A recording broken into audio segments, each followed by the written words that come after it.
Hello students, my self सलोनी जैन। इस video के अंदर हम मैक्रो इकोनॉमिक्स के जो बेसिक कॉन्सेप्ट्स है उसको देखने वाले हैं। इस वीडियो के अंदर जहां पे भी हम जैसे कंफ्यूज हो सकते हैं या फिर सिली मिस्टेक्स हो सकती है वो सब मैं डिस्कस करूंगी। सो इस वीडियो को लास्ट तक जरूर देखना।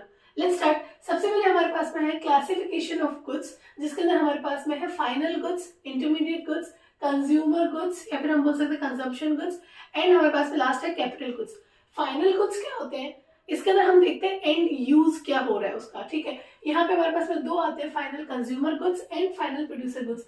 जो गुड्स फाइनली जो हाउस होल्ड है वो कंज्यूम करते हैं तो उनको हम बोलते हैं फाइनल कंज्यूमर गुड्स, और इसके ऊपर जो खर्चा करते हैं कंज्यूमर्स या हाउस होल्ड उसको हम बोलते हैं कंजम्पशन एक्सपेंडिचर।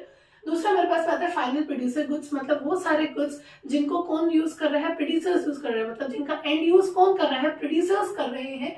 इसको हम बोलते हैं इन्वेस्टमेंट एक्सपेंडिचर। यहाँ पे दोनों के अंदर ही एंड यूज हो रहा है। ठीक है, इसीलिए ये हमारे पास में नेशनल इनकम के अंदर हम इंक्लूड करते हैं।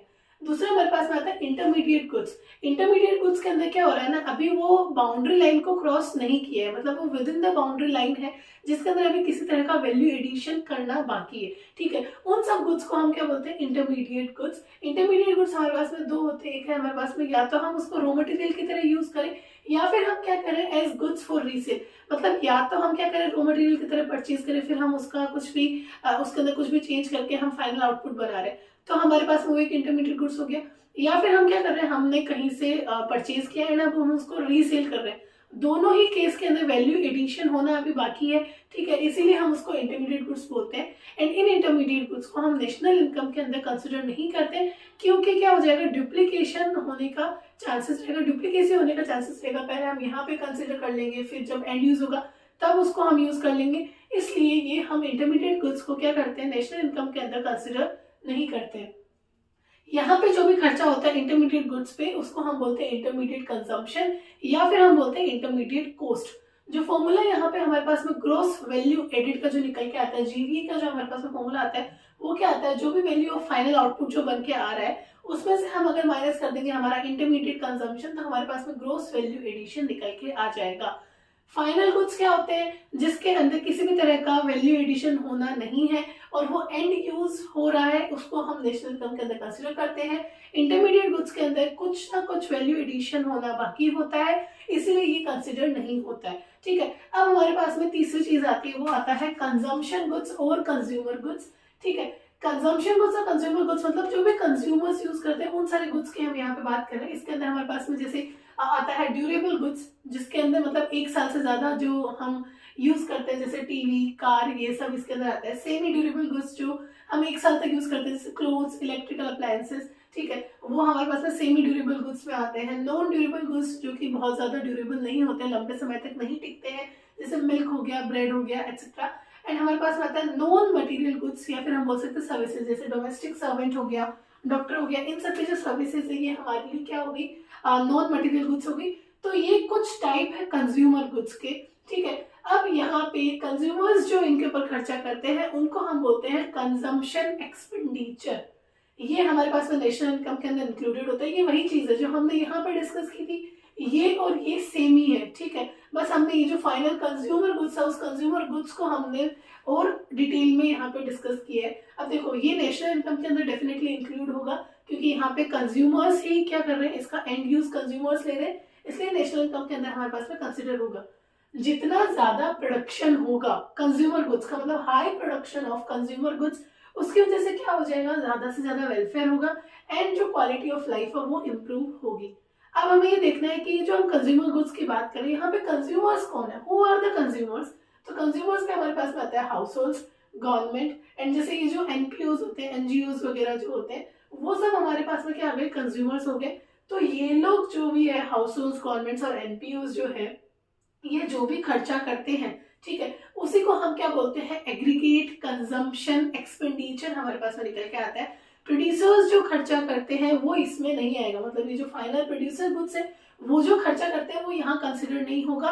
क्यों? क्योंकि वो जो खर्चा करते हैं उसको हम बोलते हैं इन्वेस्टमेंट एक्सपेंडिचर, वो हम आगे डिस्कस करेंगे। ठीक है, तो यहाँ पे अगर बाई चांस आपसे पूछते हैं एग्रीगेट कंजम्पशन एक्सपेंडिचर हमें निकालना है, तो उस केस के अंदर जो प्रोड्यूसर्स खर्चा कर रहे हैं वो यहाँ पे कंसिडर नहीं करना है। इस चीज को बिल्कुल ध्यान में रखना। ठीक है, यहाँ पे कंफ्यूजन हो जाता है या फिर हम बोल सकते सिली मिस्टेक्स यहाँ पे आप कर सकते हो। ठीक है। तो इस चीज का ध्यान रखना, जो भी प्रोड्यूसर्स खर्चा करते हैं वो यहाँ पे हमारे पास में एग्रीगेट कंजम्पशन एक्सपेंडिचर में नहीं आएगा, वो इन्वेस्टमेंट एक्सपेंडिचर का पार्ट है। लास्ट हमारे पास में आता है कैपिटल गुड्स। कैपिटल गुड्स क्या होते हैं? जो भी फिक्स्ड एसेट्स होती है प्रोड्यूसर्स की, उनको हम कैपिटल गुड्स बोलते हैं। एंड जो भी प्रोड्यूसर्स खर्चा करते हैं, ठीक है, उसको हम क्या बोलते हैं? इन्वेस्टमेंट एक्सपेंडिचर हम बोलते हैं। ये जो कैपिटल गुड्स होते हैं इनको हम as a producer goods use करते हैं।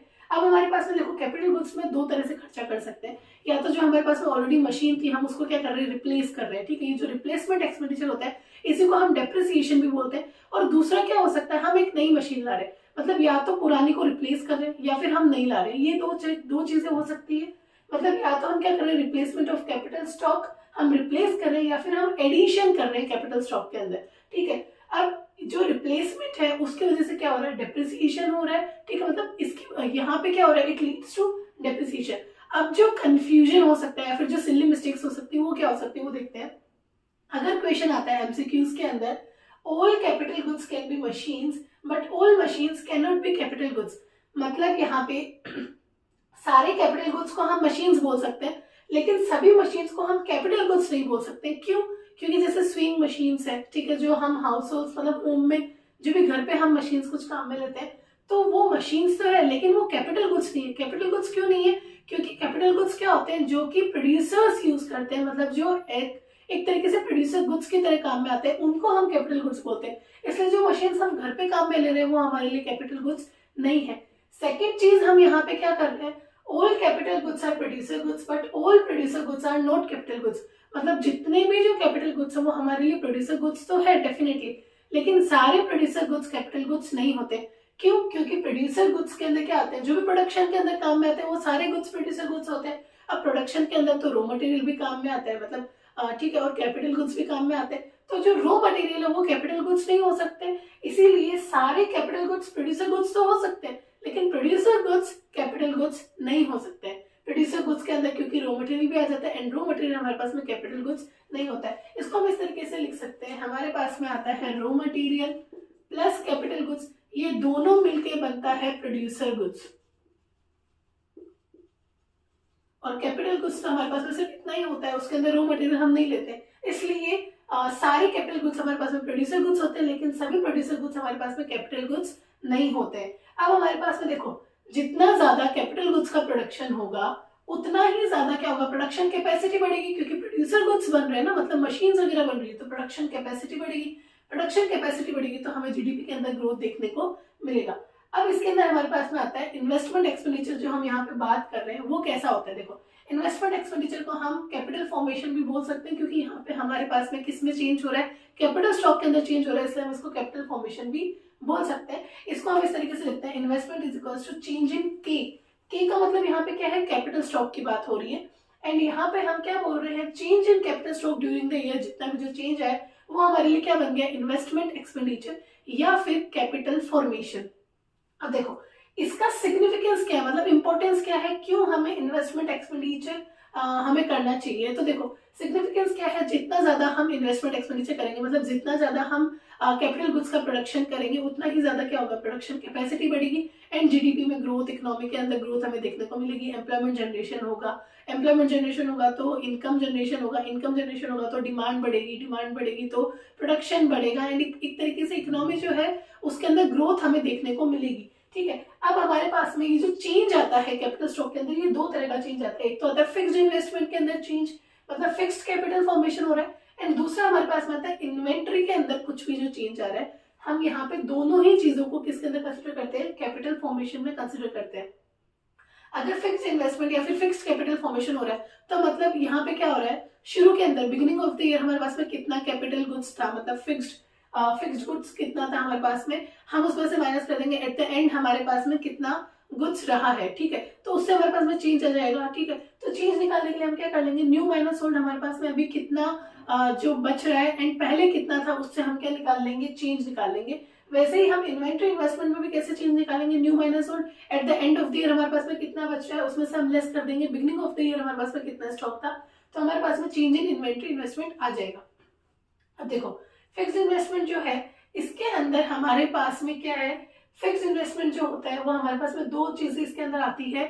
एक तो ये कि फिक्स इन्वेस्टमेंट के अंदर अगर हम इन्वेस्ट करते हैं तो ये हमारे पास में इसका क्या सिग्निफिकेंस है। तो देखो यहाँ पे क्या हो रहा है, पहली चीज तो एम्प्लॉयमेंट जनरेशन इसकी वजह से हो रहा है, एंड दूसरी चीज प्रोडक्शन कैपेसिटी बढ़ रही है, तो उसके चलते हमारे पास में क्या हो रहा है, इकोनॉमी के अंदर, जीडीपी के अंदर हमें ग्रोथ देखने को मिल रहा है। एंड एक और चीज यहाँ पे जो हो रही है वो ऐसा हो रहा है कि अगर मानो फिक्स्ड इन्वेस्टमेंट्स बढ़ रहे हैं तो मतलब फिक्स्ड गुड्स बढ़ रहे हैं, फिक्स्ड कैपिटल गुड्स बढ़ रहे हैं, तो फिक्स्ड कैपिटल गुड्स के बढ़ते क्या हो रहा है, जो लेबर है per unit availability of capital goods जो है वो बढ़ जाएगा, एंड उसके चलते क्या हो जाएगा, यहाँ पे हमारे पास में प्रोडक्शन बढ़ जाएगा। ये हमारे पास में आ गया फिक्स्ड इन्वेस्टमेंट या फिक्स्ड कैपिटल फॉर्मेशन हम बोल सकते हैं। दूसरा हमारे पास में आता है इन्वेंट्री इन्वेस्टमेंट। इन्वेंट्री इन्वेस्टमेंट के अंदर हमने ये तो देख लिया कि इन्वेंट्री इन्वेस्टमेंट पे हम चेंज कैसे निकालते हैं, न्यू माइनस ओल्ड करके, लेकिन अब यहाँ पे इसका सिग्निफिकेंस क्या है, क्यों हम इन्वेंट्री इन्वेस्टमेंट करें। तो देखो अगर हम इन्वेंट्री के अंदर इन्वेस्टमेंट करेंगे तो पहली चीज तो यहाँ पे क्या हो रही है, जो भी अनइंटरप्टेड कुछ भी, जैसे मान लो कि कई बार ऐसा होता है कि रॉ मटेरियल हमें टाइम पे नहीं मिल रहा है,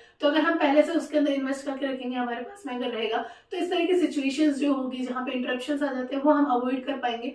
दूसरा, जो भी पोटेंशियल मार्केट के अंदर डिमांड अगर हो जाए, मान लो एकदम से डिमांड बढ़ गई, तो अगर हमारे पास में एक्सेस में इन्वेंट्री इन्वेस्टमेंट रहेगा तो हम उस डिमांड को मीट कर पाएंगे।